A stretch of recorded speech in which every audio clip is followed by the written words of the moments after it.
పెద్దలు కుదిర్చిన సంబంధంతో వారిద్దరూ భార్యాభర్తలయ్యారు. పెళ్లినాడు కట్నం కింద 3 లక్షల వరకు ఇచ్చారు. ఇద్దరు రత్నాల్లాంటి పిల్లలు కూడా కలిగారు. మొదట్లో అంతా బాగానే ఉన్నా కొన్నాళ్లకు ఆ భర్త అసలు నైజం బయటపడింది. అదనపు కట్నం కోసం వేధింపులు మొదలుపెట్టాడు. అవి కాస్త రాను రాను తీవ్ర రూపు దాల్చి ఇద్దరి ప్రాణాలు పోవడానికి కారణమయ్యాయి. చనిపోయిన ఆ ఇద్దరు ఎవరు? వారి ప్రాణాలు ఎలా పోయాయి? నిందితుడు పోలీసులకు ఎలా చిక్కాడో ఈ కథనంలో చూద్దాం.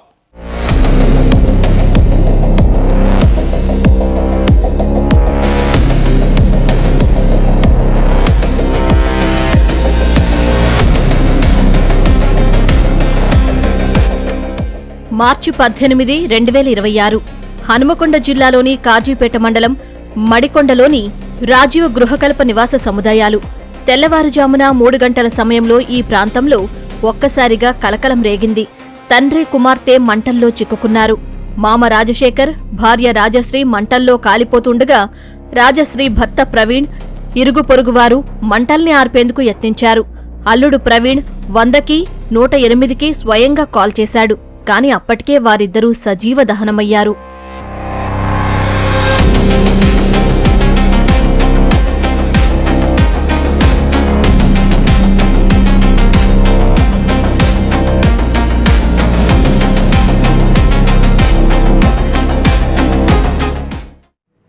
భాషపోయిన రాజశ్రీ, ఆమె వివాహిత, ఆమె యొక్క తండ్రి రాజశేఖర్ ఇద్దరు చనిపోయారు. ఇంకా మంటలు వస్తూనే ఉన్నాయి. ఆమె వివాహిత అని తెలిసింది.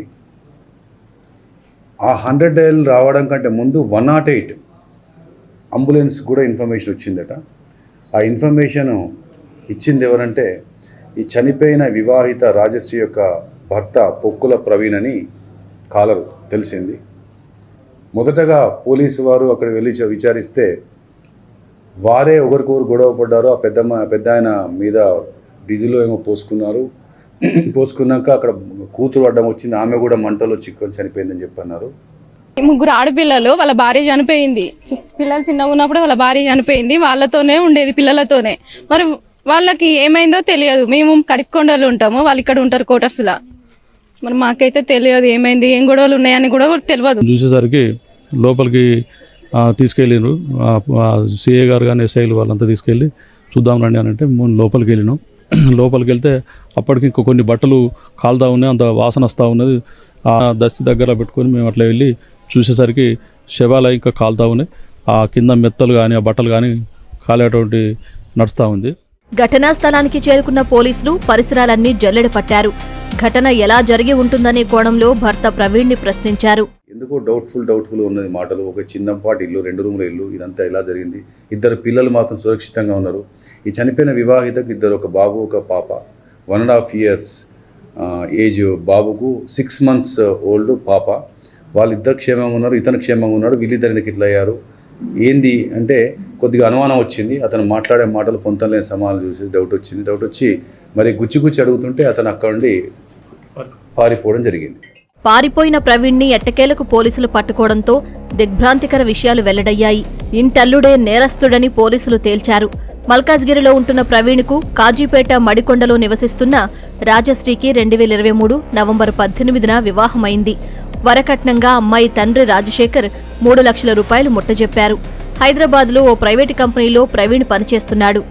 దంపతులకు 1.5 ఏళ్ల బాబు, 6 నెలల వయసున్న పాప ఉన్నారు.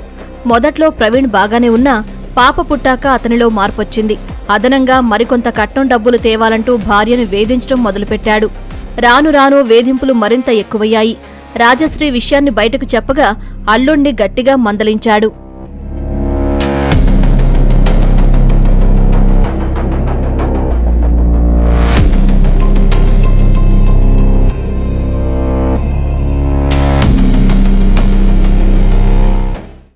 తండ్రి మొదట తను చెప్పే పద్ధతిలో చెప్పాడు. నేనేం చేస్తున్నా, నా బ్రతికేంది ఇక్కడ, నేను కూడా వంటలు వండుకుంటూ బతుకుతున్నాను, నేను 4 ఇళ్లలో వంటలు చేసుకుని బతుకుతున్నాను, నా దగ్గర ఏముంది అని చెప్పేసి అంటే కూడా ఇతని యొక్క పద్ధతి మానుకోలేదు.